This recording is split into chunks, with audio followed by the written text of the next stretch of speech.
गेल्या वर्षी वरुणराजानं म्हणावा तसा आशीर्वाद दिला नसल्यानं यंदा महाराष्ट्रात भीषण पाणी टंचाई निर्माण झाली आहे।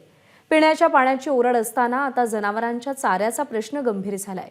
अनेक जिल्ह्यांमध्ये चाऱ्याचा साठा अत्यंत कमी प्रमाणात शिल्लक आहे। त्यामुळे जनावरांना जगवायचं कसं असा प्रश्न शेतकऱ्यांसमोर उभा ठाकलाय। पाहूयात या भीषण परिस्थितीचा आढावा घेणारा हा रिपोर्ट।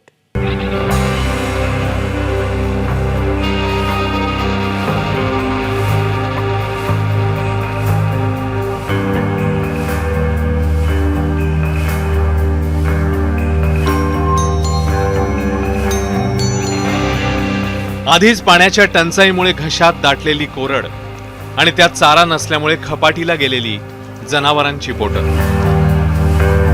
हे असं भीषण चित्र महाराष्ट्रातल्या अनेक गोठ्यांमध्ये दिसतंय। ही जी दृश्य तुम्ही पाहताय ती अहमदनगर जिल्ह्यातली आहेत। पावसाच्या लहरीपणामुळे मातीत घातलेलं बियाणं कोंब फुटण्याआधीच करपून जातंय। म्हणून पोटाला आधार मिळण्यासाठी अहमदनगर जिल्ह्यातले शेतकरी मोठ्या प्रमाणात दुग्ध व्यवसाय करतायत। अहमदनगरमध्ये असं आहे पशुधन। जिल्ह्यात 13,16,000 मोठी जनावर आहेत। नगर जिल्ह्यात 2,83,000 लहान जनावर आहेत। जिल्ह्यामध्ये शेळी आणि मेंढ्यांची संख्या आहे 14,79,000। मात्र आता जनावरांच्या दावणीला पुरेसा चाराच नाहीये। त्यामुळे कातावलेला शेतकरी जनावरांना कसं जगवायचं या चक्रव्यूहात अडकलाय। गेल्या वर्षी पावसाने पाठ फिरवली, त्यामुळे चारा उगवलाच नाही आणि जो चारा उगवला त्याचाही वावरातल्या वावरात चिखल झाला।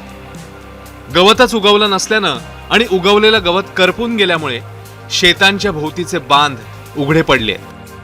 जिल्ह्यात 33,30,000 मेट्रिक टन हिरवा चारा शिल्लक आहे। शिल्लक चारा केवळ 1.5 महिनाच पुरणार आहे।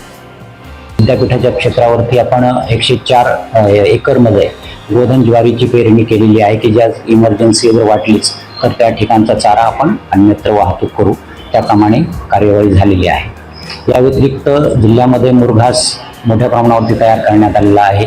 तसेच नेपियर ग्रास जो आहे तर त्याची पेरणी ही मोठ्या प्रमाणावरती झालेली आहे। म्हणजे यामधून असं वाटतं की चारा टंचाई आपल्याला किमान पुढील 1 ते 1.5 महिना तरी आपल्याला चारा टंचाई भासणार नाही। ही सगळी परिस्थिती बघता चाऱ्याअभावी जनावरांचे हाल होऊ नयेत म्हणून ठाकरे गटाचे उपजिल्हा प्रमुख संदेश कारले यांनी आपल्या शेतातला 3 एकर ऊस चारा म्हणून मोफत देऊन टाकलाय। दूध उत्पादक आहे, त्याला 1 रुपया राहत नाही आणि कसं जनावरांना चारा आणायचा, खुराक आणायचा आणि कशी चरितार्थ चालवायचा हा प्रश्न त्याच्यापुढे उभा आहे। आपण जर समजा मदत केली तर मदतीच्या भावनेतून एक आपल्याला पुण्य मिळू शकतं अशी जुन्या लोकांची धारणा आहे। वडिलांनी सांगितलं की आपण अध्यात्मामध्ये आहोत, गायीच्या तोंडात किंवा त्यांच्या जनावरांकरता चारा जाईल।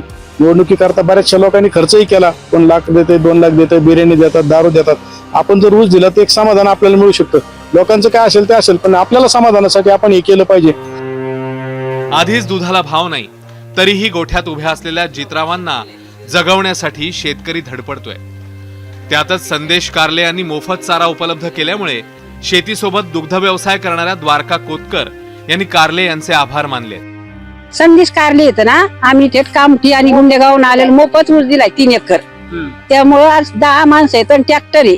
आता ट्रॅक्टरला 2-3 हजार रुपये द्यायचे, या मजुराला पैसे द्यायचे आणि गुरापर्यंत जाईन किती, त्यांनी किती आम्हाला सहकार्य केले, त्यांचे किती उपकार आहेत आमच्यावर। आमचा मुलगा वारलेला आहे, आमची किती बेकार परिस्थिती आहे। आज सून काम करते, मी काम करते, त्यांना दुधाचं परवडतच नाही। खुराकाला आणि त्याला काय बाजार देते, दुधाला देतात का बाजार, काय जगायचं का मरायचं। अहमदनगर जिल्हा असो किंवा मग महाराष्ट्रातला कोणताही जिल्हा, चाऱ्याचा प्रश्न तेवढाच गंभीर बनलाय। मधल्या काळात अहमदनगर जिल्ह्यात पावसाने थोडं डोकावून पाहिलं, त्यामुळे किंचित दिलासा मिळाला असला तरी चाऱ्याच्या प्रश्नाचं घोंगडं मात्र अजूनही भिजतच पडलंय। एकीकडे निवडणुकांच्या प्रचाराचा पाऊस पडत असताना शेतकऱ्यांच्या घरात आणि जनावरांच्या गोठ्यात मात्र संकटाचे ढग जमा झाले। सुनील भोंगळ, एबीपी माझा, अहमदनगर। एबीपी माझा, उघडा डोळे बघा नीट।